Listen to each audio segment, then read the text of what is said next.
Thank you for joining us and welcome to another interesting edition of Question Time. My name is Herman Machacha. On Question Time, I'm privileged to be talking to representation from the Socialist Party. Mr. Matomolali Kwanya is actually an executive member from the Socialist Party. Welcome to Question Time. Thank you very much. It's an honor to be here. Good afternoon once again. Good afternoon, the lovely viewers out there. Mr. Mainda Simataa also is an executive member from the Socialist Party. Mr. Simataa, welcome to Question Time. Thank you very much, Kabwe Machacha. It's a pleasure to be here, and we'd like to say good afternoon to our viewers as well. Let's get started by probably looking at the Socialist Party. Let me start with Mr. Simataa. Tell us about the Socialist Party before we even get to talk about our main subject on Question Time. Thank you very much, comrade. Well, the Socialist Party is a political party, like any other political party.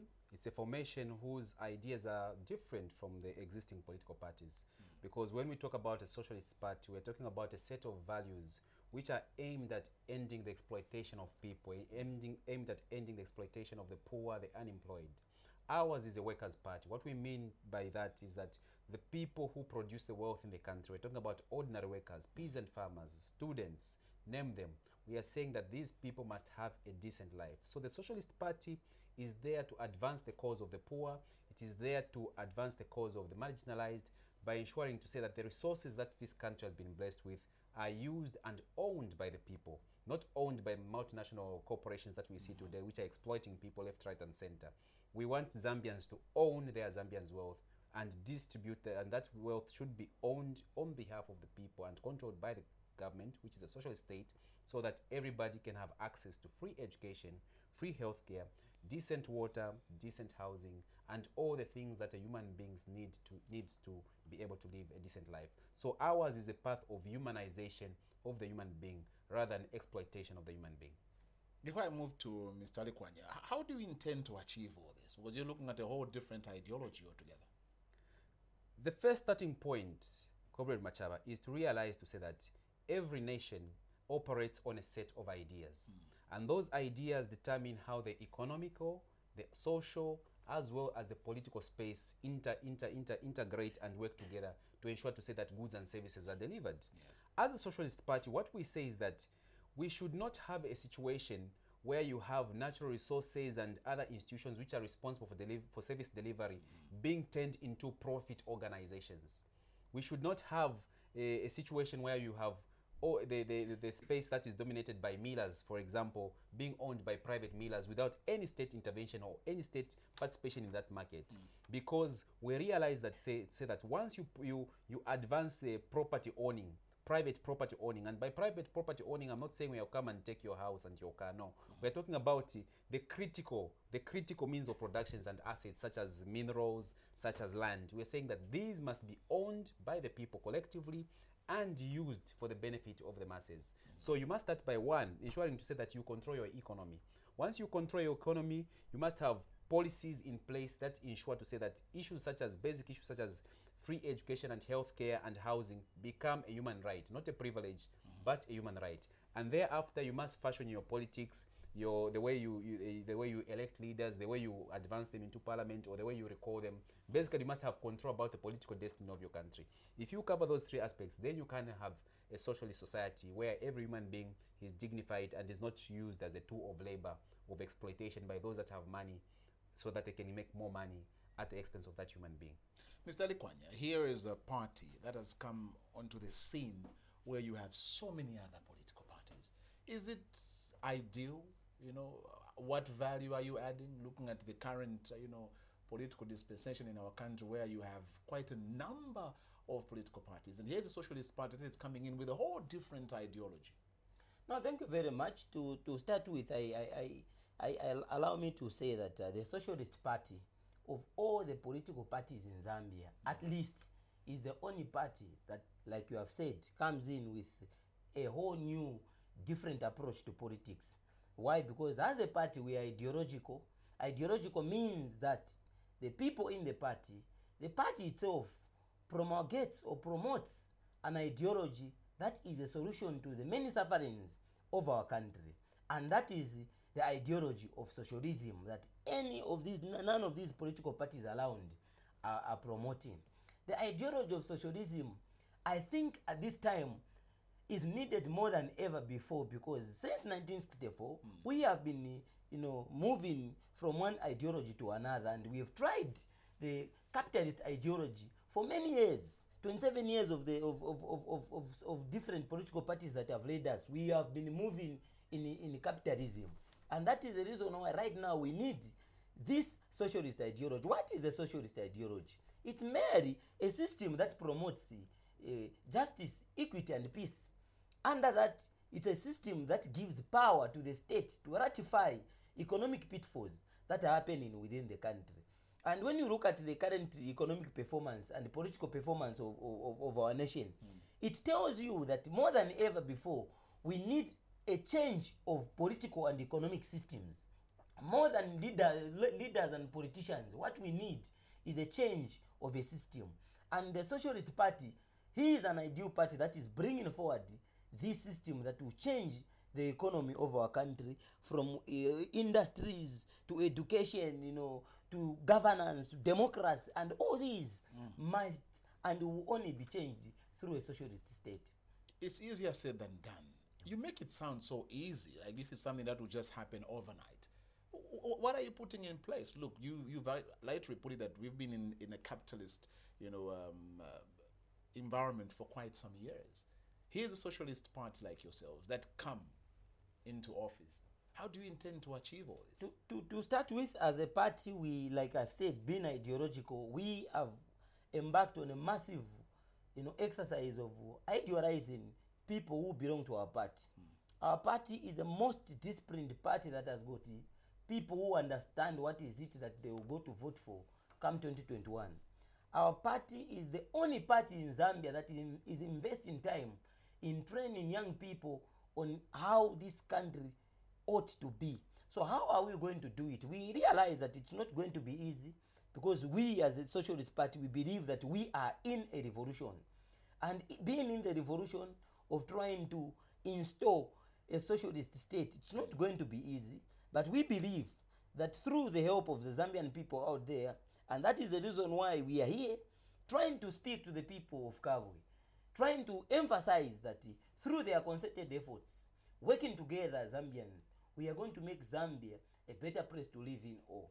And that is the reason why, as a Socialist Party, we always want to give power to the people, power to the working masses, power to the working class, because we believe that the people of this country are the only ones who are going to redeem themselves from the sufferings that they are suffering, and not a party.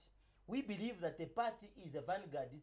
It's an umbrella that is being used to provide an alternative government to this country. So that is why we are saying that it's going to be easy if we work together, you and me, comrade, and every Zambian out there, in trying to ensure that, number one, we overthrow the state. Overthrowing the state means that we remove the capitalist system. These current leaders that we have, we remove them from power and usher in a brand new, group of leaders that are ideological and understand the sufferings of this country. By overthrow, you mean through the ballot? Through the ballot, of course, because we are in a democracy. We live in a democracy, and Zambia has never experienced any tenets of dictatorship. So we should go for an election, and that is the reason why, going into 2021, the Socialist Party is going to contest for elections, and victory is certain for us. We'll see you when that time comes. But for now, Mr. Simataa, still on the Socialist Party, before we get to move to our subject on question time, what is it that you've identified in the capitalist system that you feel that the Socialist Party, like Mr. Likwanya has mentioned, you will come and turn around? What is it? Probably for the time being that we've been in the capitalist, kind of arrangement, it seems people is what they've accepted to go with. All right. I'll talk to you about just two valid points which we think are very, very essential if Zambia is to continue growing and developing and being able to deliver the needs of the people. The most inhuman and the most disgusting feature of capitalism is high unemployment and destitution. That is something that we've identified as the crisis. Actually, unemployment in this country, has reached crisis proportions. you've got about 75% of the population being youths. And you've even got a higher percentage of people, of youths, who are unemployed. These people need education, they need healthcare, they need housing, and they need jobs. But the current economic setup of Zambia is like Zambia has been turned into a giant shopping mall where the goods that we are consuming are not produced from here. We have industries that are not even Zambia. So at the end of the day, when you have industries, manufacturing companies, mines, agriculture firms that are just there to make profit in your country, you're going to find that at the end of the day, you won't be able to develop your own industrial base. And that is a very strong pillar of the Socialist Party. We're saying we have to develop our own production capacity as Zambians. We need to empower Zambians to be able to produce the things that we need. But you don't see that in this country. You see the Chinese coming in, you see the Lebanese coming in, you see the Indians coming in. And you know, by mentioning these races, we don't want to sound racist. But these are facts that we're putting forward. Complaints are there in the media, Comrade Macham, and you do see these things where these people who are coming into this country treat us as though we are children of a lesser God. So we are saying that we need to enhance and dominate our own economic space in terms of industries if we are going to alleviate poverty and unemployment. Number two, we are talking about gross inequality, the gap between the rich and the poor. That is another devastating and disgusting feature of capitalism. Look at this. Here is a minister who breaks his arm. He's evacuated to South Africa. Then here is a child who's got 49 needles in the body and is being treated at UTH. Why can't you evacuate somebody who's got a more serious problem than somebody who's simply broken their arm? That is simply one example of the gross inequality that exists between the rich and the poor. And the numbers are getting bigger and bigger, and the gap is getting wider and wider. That's why we are saying as a Socialist Party that if the Zambian government does not make interventions to reduce unemployment and inequality, we are going to see a high rise in crime, we are going to see a high rise in youth destitution and delinquency, and we might even have a revolt, a general revolt, where people just go to the streets and the riots break out. These things have happened before. They happened in 1990 in the transition from the UNIP government to the MMD government, where people just said enough is enough. They went on the streets, started looting shops. We don't want to see such a situation. Right. And that's why we are saying that we must get rid of a capitalist system. And the capitalist system is a system based on exploitation of people. We don't want exploitation. We want Zambians to live a dignified life in their own country, because this is a very rich country. We've got more than enough resources to share. But the problem is that we've got a selfish regime in government, and we've got an exploitative system called capitalism. These things have to change, and we can be able to make Zambia a better place for all. It sounds like an overhaul for me. It's like you want to overhaul the whole system. Do you think that a country like Zambia is ready for such? Yes. A country like Zambia, as at now, like I said, is very much ready for a socialist system that will replace a system of oppression. What we mean, comrade, when we say that Zambians are very ready is because they are ready for change. The readiness for Zambians to have change in our country is the readiness for them to change the system. The anguish that people of Kabwe today are feeling because of Indians and Chinese and investors that are exploiting them, that same anguish, the desire to have things changed, is the desire for them to repress the system they are currently in with a workable system. The desire for Zambians currently who are buying meal close to 150 in other areas, it is the desire for them to have this country changed from a capitalist to a socialist system. The desire that the people of Kabwe, the people of Central Province, the people of Copper Belt have to see a corrupt-free country where people are not going to be put in the police service on the basis of corruption is the desire for them to have a socialist system. The desire for the people of Kabwe, Copper Belt, Lusaka, and the country at large to see a corrupt-free country where somebody who owns 48 flats will be seen and not hide in thin air is the desire for them to have a socialist system. And it has been done before in other countries. It shall be done in Zambia through the socialist system. Maybe, as I get back to you, I want to say that whenever we say a capitalist system and a socialist system, it looks as if we are talking about advanced things in the dictionary. What we are trying to say when we say we need a socialist system, we are trying to say that we need a system that one shall provide free education. Free, where the people of Kabwe, the people of Copper Belt are not going to pay free We education. hear this even in the Yes, capitalist we need- system. yes. How do you intend to do that? Yes, I'll get back to it. We also need a system that shall provide free health care. We need a system that shall have a social welfare support for the poor. We need a system that shall provide free housing for the people of Zambia. And this is a system altogether called socialism.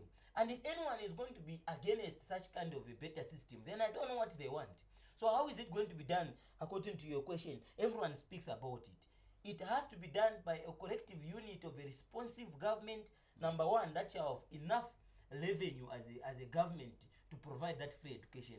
It will be done by a government that shall control enterprise, a government one that shall nationalize mines, a government that shall nationalize banks, a government that shall have a lot of state-owned enterprise, thereby generating enough revenue for them to feed its citizens. As at now, comrade, it is very surprising to note that we live in a country where the government does not produce anything. We live in a country under a regime that does not produce anything. We do not have state-owned companies. We do not have proper institutions that can able to generate our government enough money to feed our people. And that is the reason why we are suffering, because of corruption and the government that is in absence in so far as state control and economic governance is concerned. Don't you think that this system, you will probably have it difficult, especially with the international community? You know that socialism or like socialist kind of regimes are not very common around the world. Don't you think that maybe you might have difficulties, not really to, put you in an awkward position, but do you think that maybe you'll be putting the country in an awkward position where you want to nationalize everything as opposed to the current system? To start with, comrade, I want to put it on record on this program that the most feared ideology world over is a socialist ideology because of its pure, clean, well-meaning, ideology and the emphasis that it bestows on the people. The reason why communist ideologies, socialist principles are being fought world over by Western imperialist countries, it is because it is the only ideology that one seeks to alleviate poverty in many countries. The world today is being governed by capitalists whose major interest it is to make profit at the extent of the majority. The world today is being controlled by rich people who want many people, millions of people, to continue wallowing in poverty. The reason why they are going to fight this system, and they have been fighting this system, it is because they know that once this system of socialism and communism is installed in various countries, there is going to be justice, equity, and peace. And that is the reason why, as Socialist Party, our themes move around justice, equity, and peace. Right. The reason why they fight this system is because they know that the world is going to be a better place to live in. But we as socialists world over, and even here in Zambia, we want to say that no matter how they fight the system, we are resolute, and we are not the only ones fighting this battle. Our friends in Brazil are fighting this battle. Our friends in South Africa are fighting this battle. Our friends in many countries are fighting it. And Zambia, by the way, is not the only socialist state that will be there. We have got other socialist states that are in existence, and we will just be one of those socialist states that will be flagging the flag of socialism. All right, at least now we've gotten a clear picture of the Socialist Party. I want us to move to, I think, one of the most contentious issues, the National Dialogue Forum. And I want to give you an opportunity, gentlemen, to be able to add your position as a party with regards to this. First of all, let's start by talking about dialogue itself. What is the position of the Socialist Party with regards to dialogue? Mr. Simataa. Thank you very much. Comrade Machaba, we live in a civilized society. At least would like to think that Zambia is one of those civilized society. Though when you examine it, it's not really a civilized society, because you have tendencies of dictatorship that exhibit itself in this country, where you have the ruling party that treats other opposition parties as if they were terrorist organizations. Meanwhile, the truth is that the ruling party itself is the one which behaves like a terrorist organization. So dialogue is a civilized way of resolving disputes, whether they are political, whether they are economic. And us as a Socialist Party, we are very much for dialogue. But we are not going to dialogue on terms that are being imposed on us by a regime that is hell-bent on exploitation of the people, a regime which is hell-bent on corruption, and a regime which is hell-bent on enriching itself at the expense of executing their mandate to save the people. And that is why we did not attend the National Dialogue Forum, because we said this dialogue forum was rigged from the very start. And what do we mean when we say rigged? It was pre-arranged in such a manner that the attendants or the participants of that National Dialogue Forum were handpicked in order to advance the cause of the PF. And what is the cause of the PF? The cause of the PF in the National Dialogue Forum was to advance certain changes in the constitution which are going to entrench them in government. So that come 2021, and we'll speak to some of those issues which we view as very, very detrimental to democracy. So that come to 2021, they will have higher chances of winning, because they would have manipulated the constitution in such a way that it gives them an advantage to operate politically while it suppresses we who are in the opposition. Right. So in that respect, the Socialist Party is all for dialogue, but we are not going to have dialogue with people we term as terrorists or people we term as dictators. No, we are not going to have that. We are going to have a discussion on the terms dictated by the Zambian people for the advancement of an agenda which is not just for one political party, but for all Zambians. Don't you think that, Mr. Simataa, it would have been prudent that maybe you attended the National Dialogue Forum for you to have presented some of these issues that you presented? Because for me, maybe I'm thinking maybe it's a little bit too late. I gave this example on another platform when I was asked nearly the same question which you have asked, to say, why didn't the Socialist Party at least attend the National Dialogue Forum so that they can present their misgivings about the whole process? And I gave an example to say, if you are a Christian, Comrade Machava, and the devil calls a meeting on the amendment of the Bible, would you attend? You can't attend because you're already diametrically opposed. You have two diametrically opposed ideas. And we as a Socialist Party knew from the first instance, just looking at the participants of the delegate list, to say that this is a scam. This is a sham that is meant to manipulate the Zambian people, to manipulate the Zambian constitution, so that at the end of the day, you've got a small class of people who are in politics sharing the wealth and influence and power at the expense of the majority. And we are not going to be party to that. We are not going to be party to the raping of the constitution, but we are definitely going to take a stand against the manipulation and the raping of the constitution. Because if the constitution, and this is the question which normally occurs, other people who are not well versed in these interests, they'll say, what are you debating about? Those are technical things. It may sound technical, yes, but at the end of the day, if the constitution is raped, as it is being done now with the advancement of the Bill 10 in Parliament, it is going to affect the economy of Zambia. How? Because the PF now, their cabinet and their parliament, using the arrogance of numbers, are going to have a free way in borrowing, meaning Parliament will not have any oversight. The Bank of Zambia will have no oversight over how much can be borrowed and where it can be borrowed from. And when those monies are borrowed, we're owing over $22 billion now. When more monies are borrowed, who's going to pay for that? It is you, the citizen. So that when you have no medicine in the hospital, remember to say, it is because of that bill which we let go through. When increments are being pushed in terms of mini meal, in terms of school fees, when social services are breaking down, the Zambian people have to remember it is that bill which is being advanced in Parliament. If it passes, it is going to spell doom and disaster for this country. And that is why we're here. So then, here's the National Dialogue Forum. Already we've seen that it's already, like you were saying, it's already in Parliament. And you are here discussing this particular issue. Don't you think it's a little bit too late to do this? Is it going to create any difference, Mr. Likwanya? Yeah, what is very important before the Zambian people, it is number one, to alert them about the kind of misconduct, the kind of corruption, the kind of bad leaders that they elected, the kind of bad leaders that we have at present. The other reason why we are here speaking about this document, it is because we still appealing to the members of parliament who are also citizens of this country, who are also representatives of the people. Here in Kabwe, where we are, Comrade Tutwa Nguruwe is one of the representatives of the PF in parliament. And as we are speaking right now, we don't know whether he's listening, but we know that he is also a citizen of this country. We are still appealing to his conscience that if he cares about the sufferings of the people here, he must vote wisely while they'll be debating on that issue. The other reason why we are speaking about this issue is because we wanted to put this thing on record so that it should be subject for scrutiny and analysis. It should be a permanent subject of critique for future generations to come. We want to wash our hands off this case as a Socialist Party, so that one day we should be vindicated that we spoke about this issue.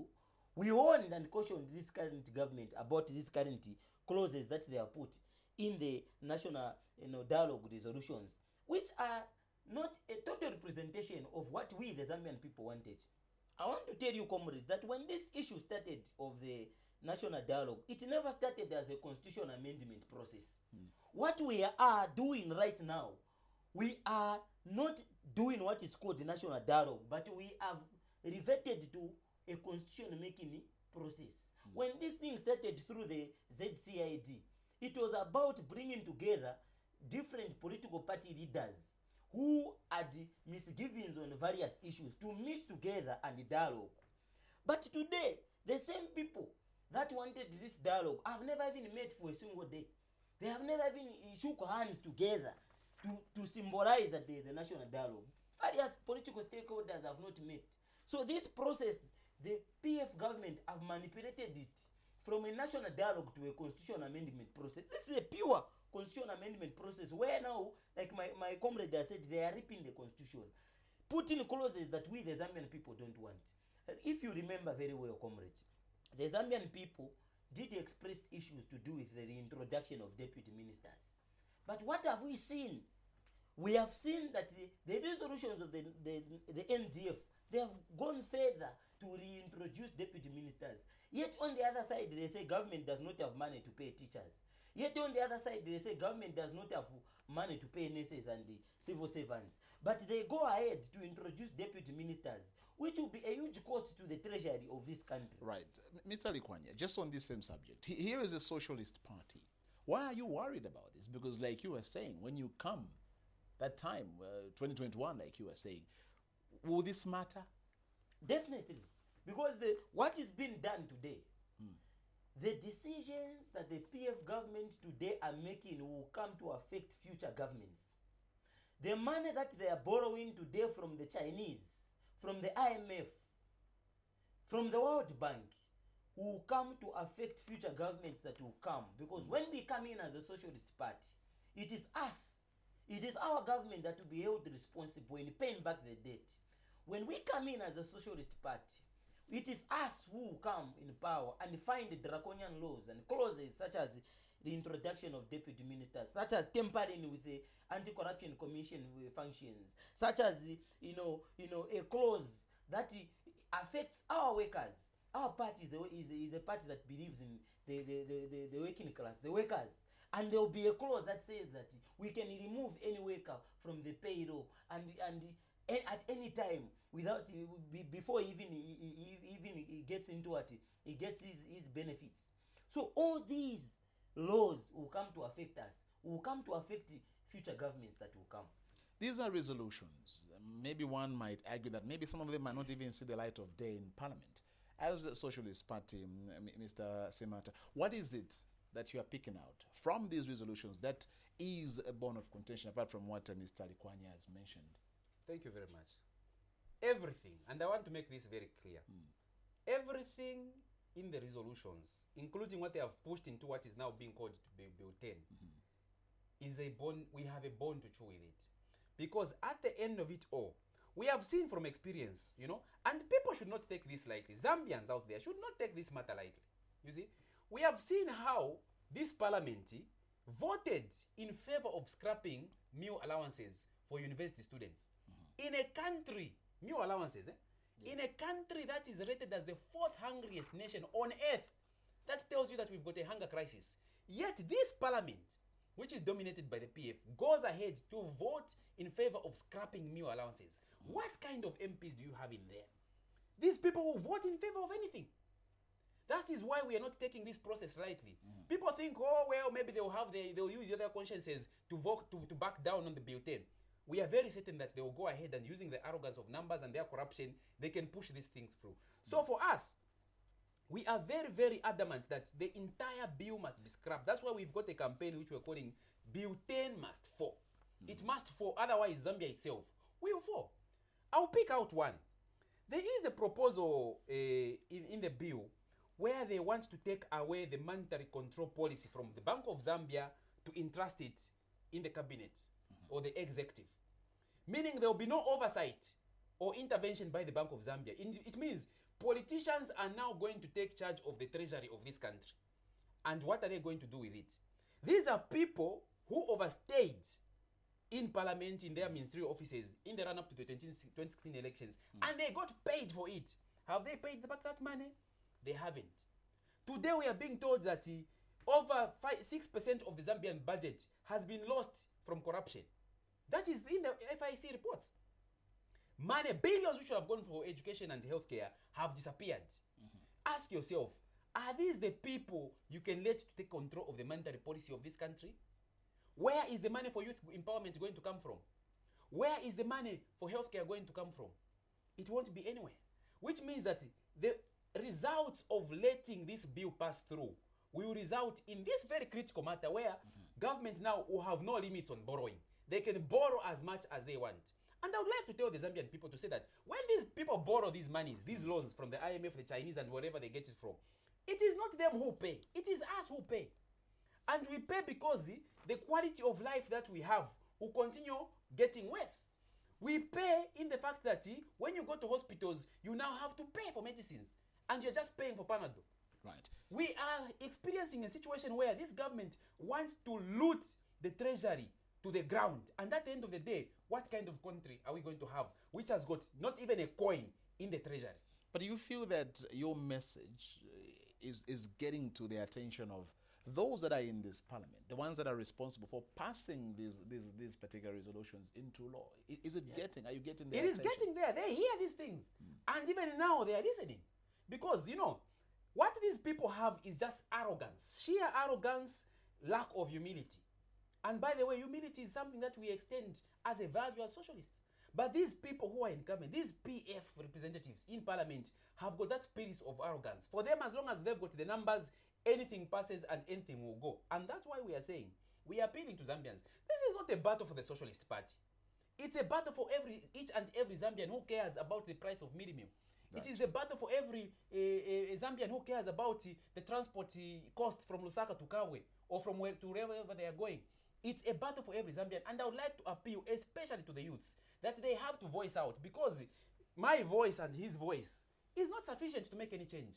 Right. But if the youth voice unites and says, we don't want this bill 10 to pass because it's a draconian piece of legislation, then it can be heard and we can make a stand, just like we made the stand at the Yellow Card campaign to denounce corruption. We furthermore must stand together to denounce this bill 10. According to the PF, this is a representation of the people. I mean, as far as they're concerned, the National Dialogue Forum was well represented, of different and divergent views. And they're saying this is democratic. Yeah. Why do you have issues with this? To start with, comrades, the NDF process has never been democratic, will never be. And it was not democratic in a greater sense that they imposed laws from the word go, from the onset of the process. They threatened members of parliament with the jail sentences. They created this statutory instrument that compelled members of parliament to attend, and that everyone who will not attend this process will face what? Imprisonment. So to start with, it was dictatorial. It was not democratic, because democracy does not come by force. So we, the Socialist Party, shunned away from this process. UPPZ shunned away from this process, and a number of political parties and stakeholders and various civil society organizations shunned away from this process. The UPND themselves shunned away from this process. There were very few people, and we as a Socialist Party, we expressed reservations on the manner on which people were being appointed on the board of the National Dialogue Forum. Right. The people like Isaac Mwanza, who were appointed as spokesperson for the NDF. What did we see him do after the NDF? He was part and parcel of the Green Card campaign, parading himself as a PF cadre. What did we see? We see the likes of Sakura Skota, Comrade Winter Kabimba, back in the NDF, because they were part and parcel, they were consulted to make these laws, and today they are championing them. But more than ever before, the reason why we do not want this Bill 10 to pass, it is because of the clauses that are in. One of the clauses that we have expressed reservations as political stakeholders is revising the electoral process, where they want to reduce the campaign period so that they can disadvantage other political players from campaigning. How do you reduce the campaign period? You know that in an election, they will use the power of incumbents. They will use public vehicles to campaign. They will go all out. And extending the stay of ministers. And extending the stay of ministers. There is another clause here in this bill that gives more power to the president. It says that if parliament has been dissolved, the president continues to act as the president. There is also another clause that says that during the time when there is a petition, the president still continues to be the head of state. So that gives room for corruption. Today, what we are crying as Zambian people are millions of dollars and kwachas that were plundered by these ministers. They chewed money at a time when parliament was dissolved. The matter is still in court. They cannot pay that money. So they have created laws to favor themselves so that when 2021 comes, they should do still more. Others are actually forming alliances to fight for a common cause. The Socialist Party, are you going in this alone, or are you not considering also teaming up with others? Yes. Because on the NDF, obviously, I think it's something that most people actually have reservations. We've got two people standing on both sides of the fence, those that are for and those that are against. Are you working with others for this cause, Mr. Simataa? We are not against alliances, Comrade Macha. We've never been against alliances. What we've been against is forming alliances with people who do not share our ideology. Okay. Like my comrade mentioned, the socialist ideology is a pure ideology that aims to save the nation and the people honestly, without any motive of self-interest. But what we see is that all these other political parties in the political space, they are capitalist. These are not people who do, for even one instance, say, let us go and socialize the mines so that the wealth that is being dug from the ground can accrue to the Zambian people. They won't say it. They would rather say, no, let us just deal with the taxation of the mines. As the Socialist Party, we are saying that we have to deal with the ownership and control of the natural resources of this country by owning critical stakes in the economy.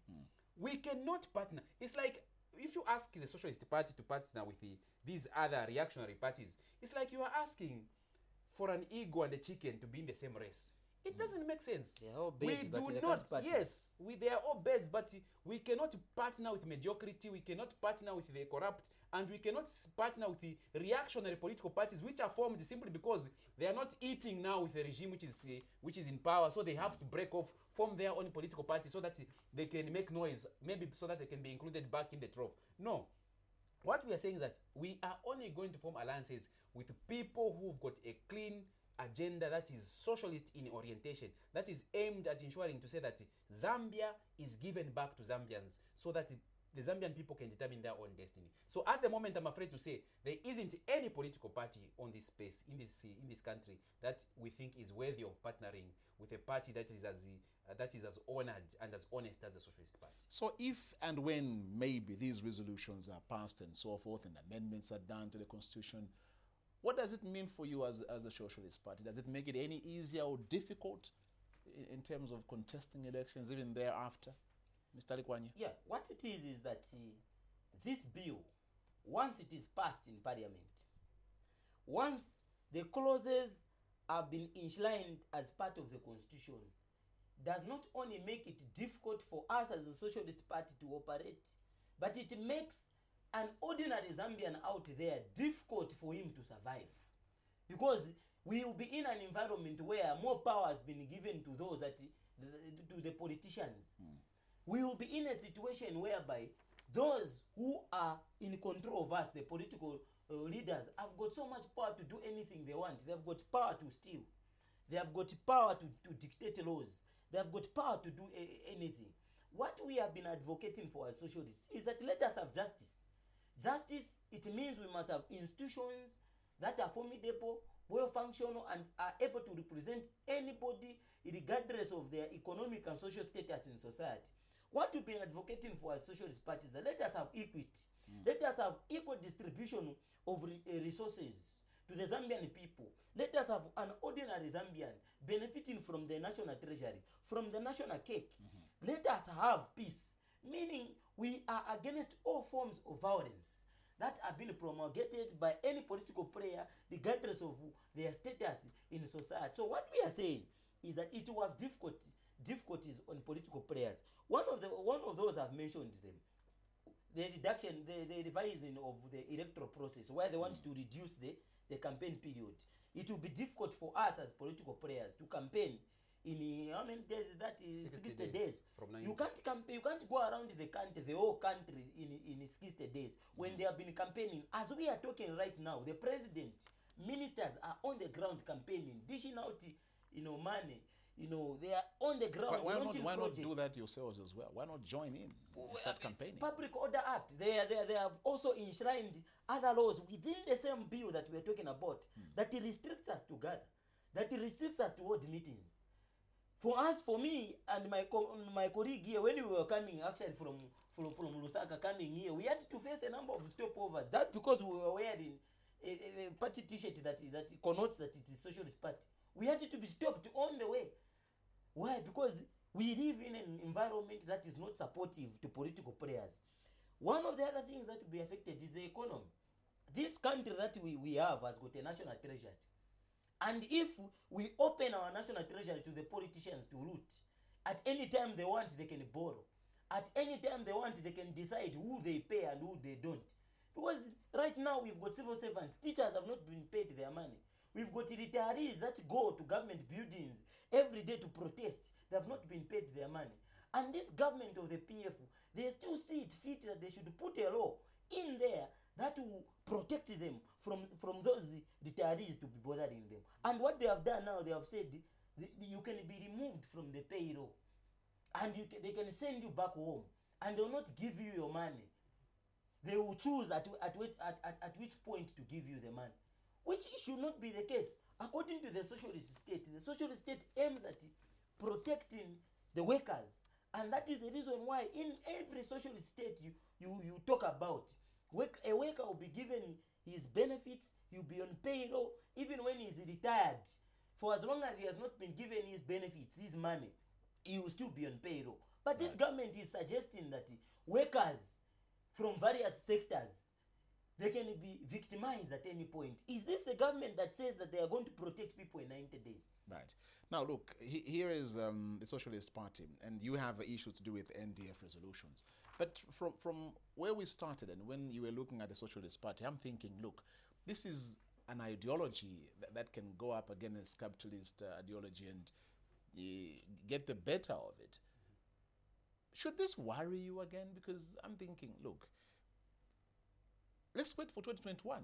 Go ahead, even with these resolutions in place. Are you intimidated with these resolutions? We can't, comrade. We can't, as he comes in, we can't move forward because we believe that as a Socialist Party, we are not only ideological, but we are responsive to the sufferings of the Zambian people. We do not live on planet Mars. We live in a country where we have to respond and protect the dignity of our Zambian people as at when they complain. And we are citizens of this country. And when we see this country going to the dogs, we must be able to rise up, protect our people, because we believe these laws, even if we are to entertain them for a day, they would make it unbearable for us as Zambian people to survive. Right. Because why would we live in a country where would we live in a country where there are laws that do not support survival? Currently, we know that there is poverty all over. But if we allow these politicians to root money, if we allow these politicians to give themselves salary allowances and increase their salaries, where is this country going? You are aware that few weeks ago, ministers, they gave themselves hefty allowances. They uplifted their salaries. But what happens to an ordinary Zambian who cannot even afford to buy a bag of meal? And that's what's happening today.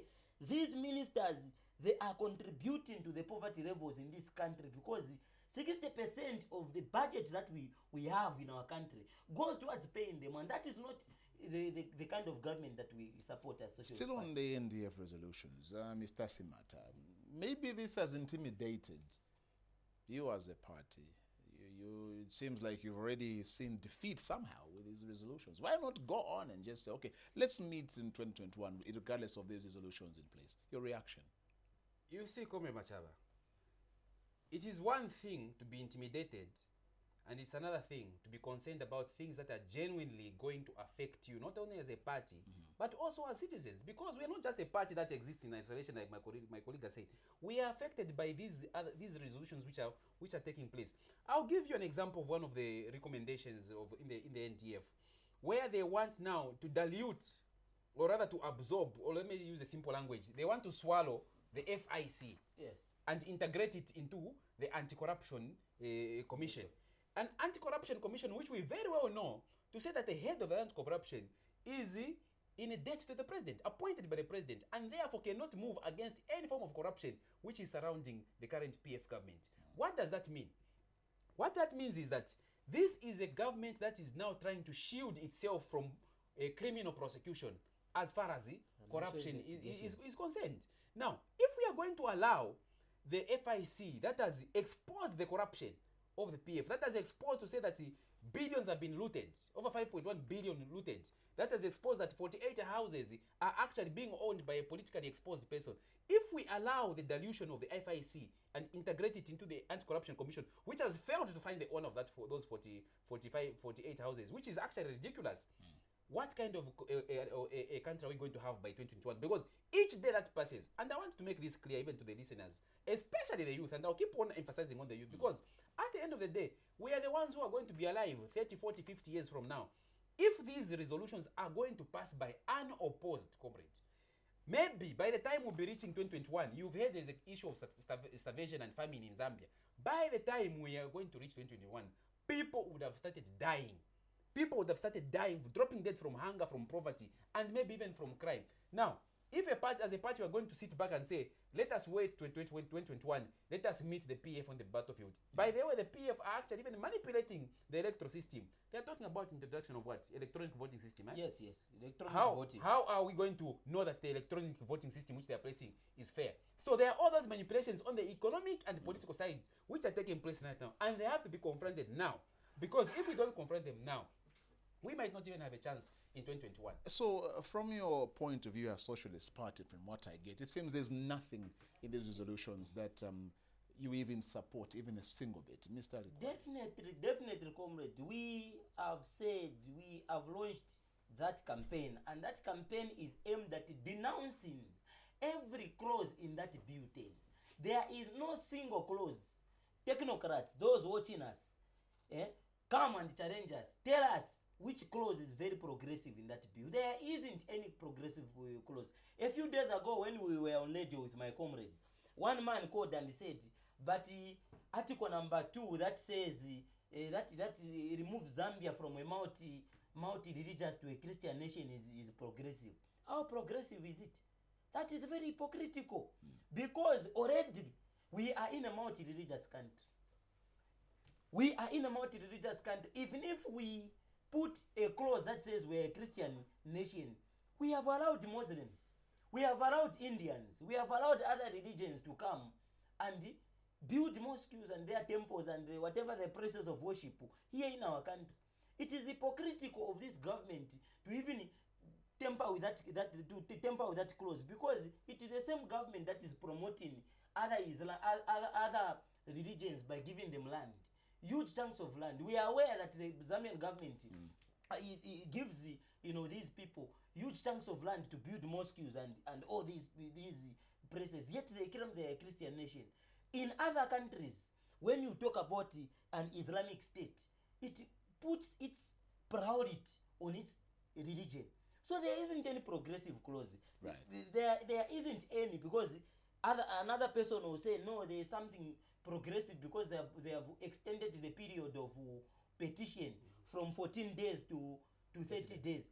That is ridiculous, because you cannot put 30 days petition period and within the same bill you put a clause that gives power to the president to be acting as a president while the petition goes on. Because what we fear is that while the petition goes on, the president can hire, fire and reappoint the judges who are in line with his agenda. Right. Just as we wind up, on the NDF resolutions, you talked about the arrogance of numbers of the current party. Yes. So then, who's going to oppose this in Parliament if already there's the arrogance of numbers? So as far as we are concerned, we might just see these resolutions pass. So who's going to oppose this in Parliament? Comrade Regardless Machaba, of what you gentlemen are doing as the Socialist Party. Comrade Machaba, we are going through a very difficult time in this country. A time where the democratic space and democratic rights have shrunk and have been suppressed by this regime. But one thing is that we still have faith in people power, comrade. We still have faith in the numbers that exist in this country. We still have faith in the ability of youths to come together and voice out. We still have. It has been done before. It has been done before. History shows us that a regime that served for 27 years after independence, that felt itself as if it was indispensable, made way for democracy in 1991. And it was forged by simple people, youth, students, women, marketeers. They voiced out to remove that regime. History shows us that when first MMD President Chiluba wanted to push himself for an illegal third term, the masses rose up. The students, civil society organizations, political organizations, trade unions raised up. And even within his own party, his own cabinet, he was opposed by his own MMD executive.